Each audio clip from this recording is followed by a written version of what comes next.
Enteng is speaking to us from the Philippines. He works in the Philippines with the Kalikasan People's Network for the Environment, one of the most radical environmental networks in Philippines, in Asia, I would say. He's the coordinator of Oil Watch Southeast Asia, and he's been the national coordinator of Kalikasan People's Network for Environment in the Philippines since 2003. This is a network of non-governmental organizations and environmental advocates who aim at addressing environmental issues at grassroots level. And he's also the national coordinator of Defend Patrimony Alliance since 2005. The alliance campaigns against large-scale mining and mining liberalization and plunder of natural resources in the Philippines. Let us listen to Comrade Enteng Bautista speaking all the way from the Philippines. Enteng, you have the floor now. Thank you, Nemo.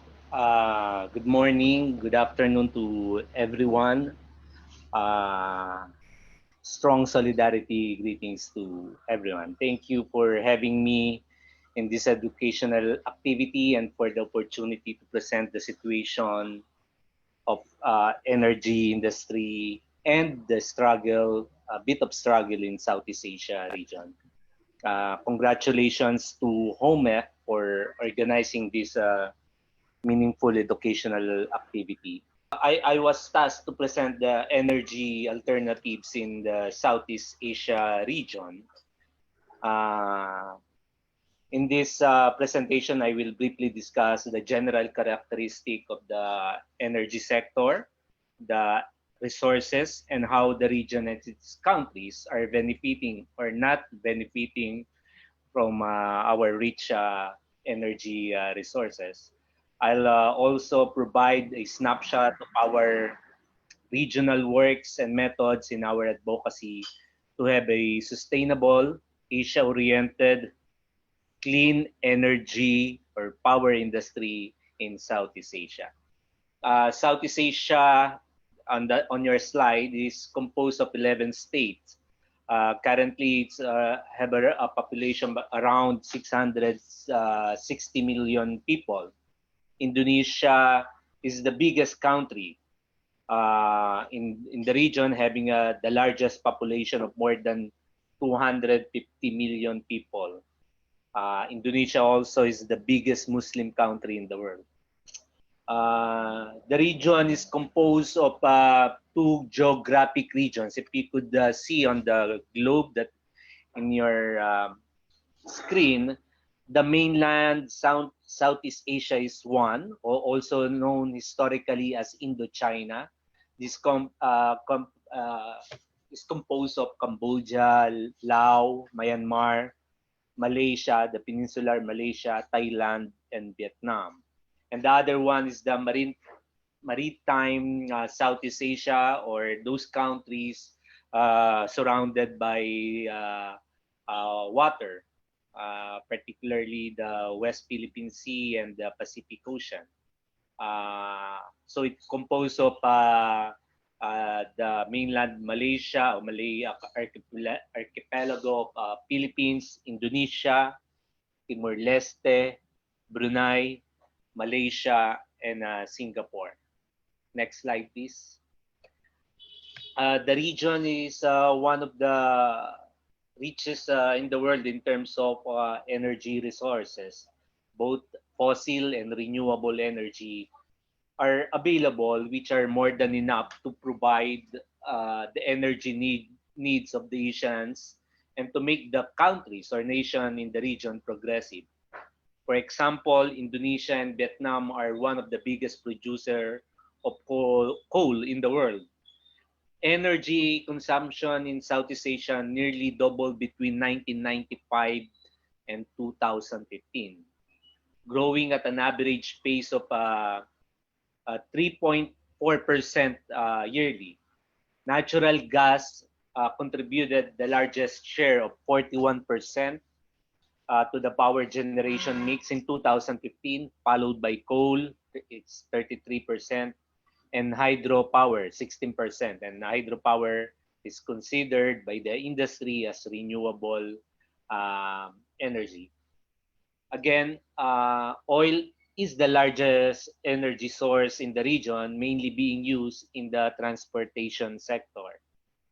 Obviously, as I mentioned, the region of Southeast Asia is fossil, as of now, fossil fuel dependent in terms of its energy needs and supply. At the moment, clean energy, if we say it, or renewable energy only accounts for 12.5% of the generated electricity, only the power in Southeast Asia. And again, uh, three-fourths of this, or 75% of the renewable energy supply comes from big hydro dams. Next slide, please. In spite of our rich energy resources, around 7% or 45 million people in the region has no access to electricity.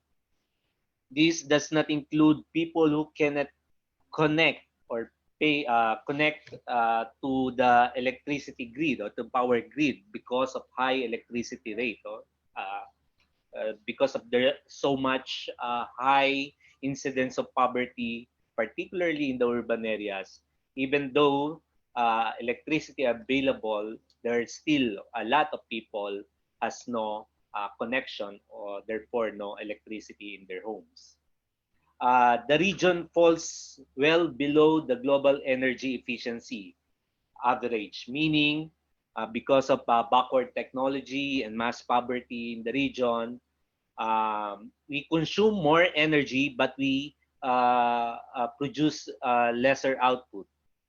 For example, the use of all the lights, so it's still cheaper to buy incandescent lights than LED bulbs in many nations in the region.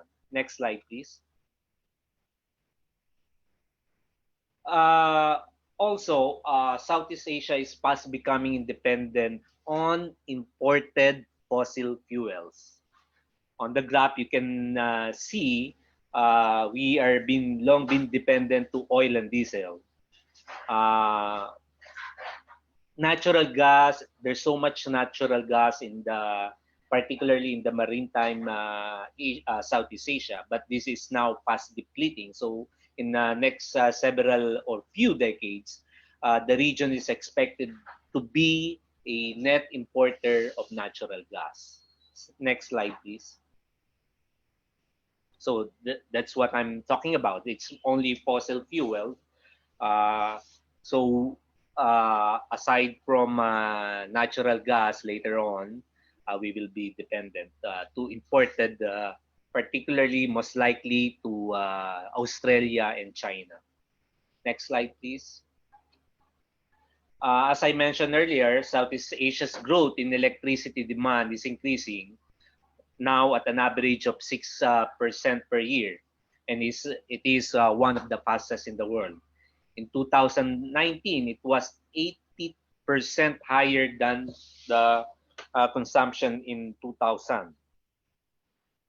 Again, coal is projected to remain the region's biggest power source for at least next decades.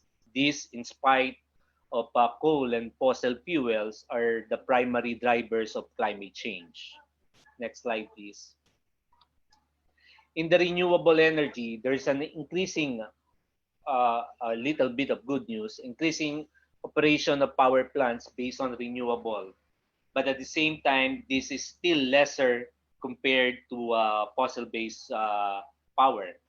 Most of these, again, big mega dams, which we know contribute so much to environmental degradation, climate change, and human rights violation. For example, the international NGO, research NGO, Global Witness reported in 2018, there was more than 150 environmental activists killed around the world, and at least 17 of these environmental defenders are opposing uh, hydroelectric dam operation and projects. But again, the sector or the industry consider this as renewable. Next slide, please. What or who brought about this condition? Who says this is the direction of the future? Southeast Asia's long history of colonialism and neo-colonialism. The most industrialized country, or may I say imperialist countries like the United States, France, the Netherlands, Japan have colonized for centuries and continue to dominate the regions and its nations. Its politics and economy have been subjected to the interests and whims of the ruling class or power that be in the imperialist countries. The region, like the most countries in Africa, are being dominated by Western imperialist powers. And now there is one fast becoming the challenger as the most biggest imperialist power in the world from the East. And you know who is this? No? It's China.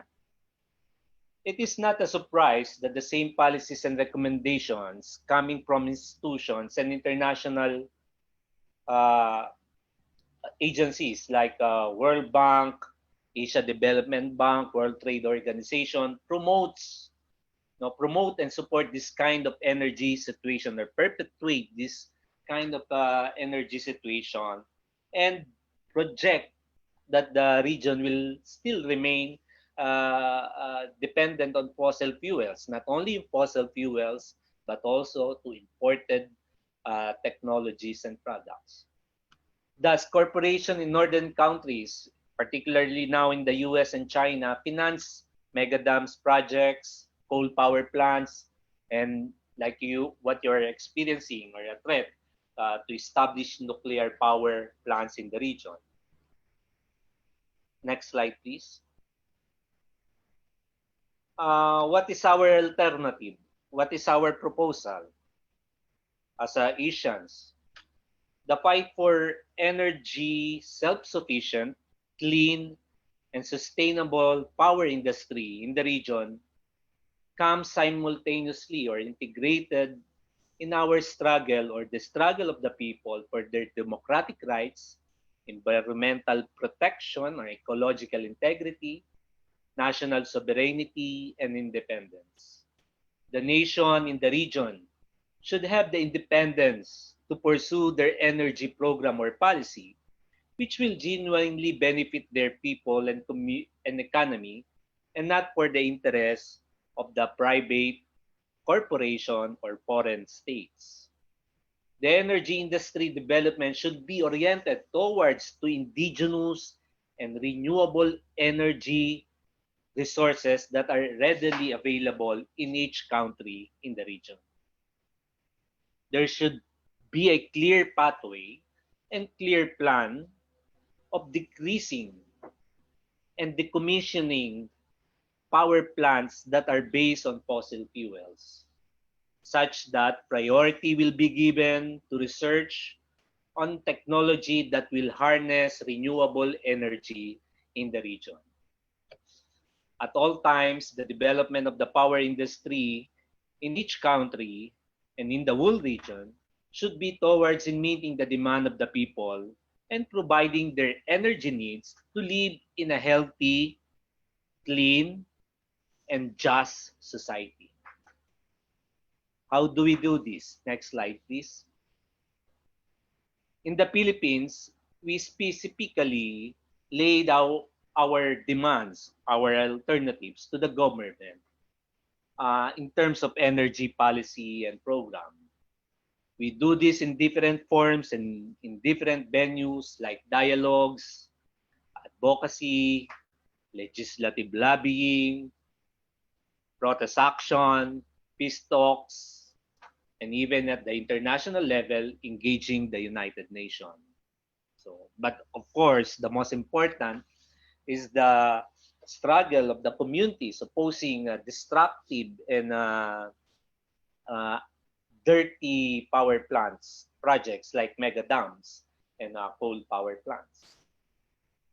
Major component in realizing this energy people-oriented energy alternative in the Philippines, at the least, we believe, is the implementation of genuine agrarian reform to provide land to the farmers, which compose majority of the population in the Philippines.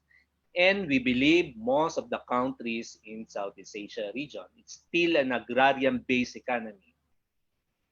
By this, by having a genuine agrarian reform, this will strengthen the population or will provide the basic goods needed by the population through agriculture, and making, again, the majority of your population to have the economic capacity to buy things they needed. Second component is the having or the implementation of national industrialization. Philippines and again Indonesia, Cambodia, Laos, and East Timor is a backward, pre-industrial, agrarian-based economy. And having a national industrialization will make the economy progressive and modern. By this, it will create the needed facilities and materials the people needed for their transportation, energy, education, medical, of course, for the modernization of agriculture. Next slide, please. I again, this is our. I will go to the some of the snapshots on how we do it. Uh, of course, on advocacy, this picture is among high school students in one province in the Philippines, and through several years of struggle, we were able to convince one provincial government to have their own local laws banning the construction of coal power plants.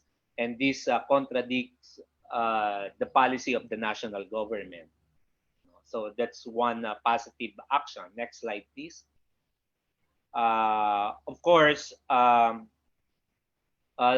in this, our contribution to during the Climate Justice Global Day of Action during the Conference of Parties, where our struggle or fight for clean energy is integrated to our struggle or to our demand for climate justice and against colonialism and imperialism. Next slide, please. Of course, at the regional level, as Nemo mentioned, we have been established long before. It's almost no, it's more than a decade now.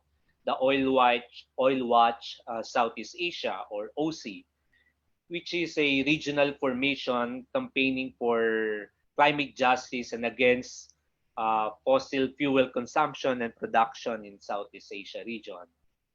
Currently, OC members, Oil Watch Southeast Asia, we have members in Thailand, Philippines, Timor-Leste, Indonesia, and Myanmar. And we try to coordinate our national campaigns, help each other to provide support, whatever we can give to each other, while at the same time, we engage regional institutions like the ASEAN. It's the Association of Southeast Asian Nations in the regions, the main international or regional alliance institution by countries in Southeast Asia. And in the last slide, this is when they have the ASEAN meeting.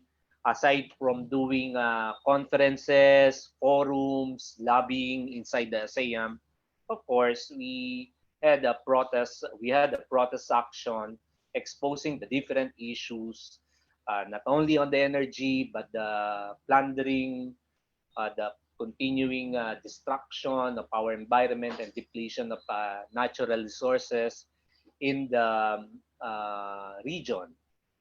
And of course, showing our solidarity to different compatriots and allies and friends in the different Asian countries. So I think uh, I I got my 15 minutes and this is my presentation. I hope I brought something new to this activity. Thank you very much. Maraming salamat.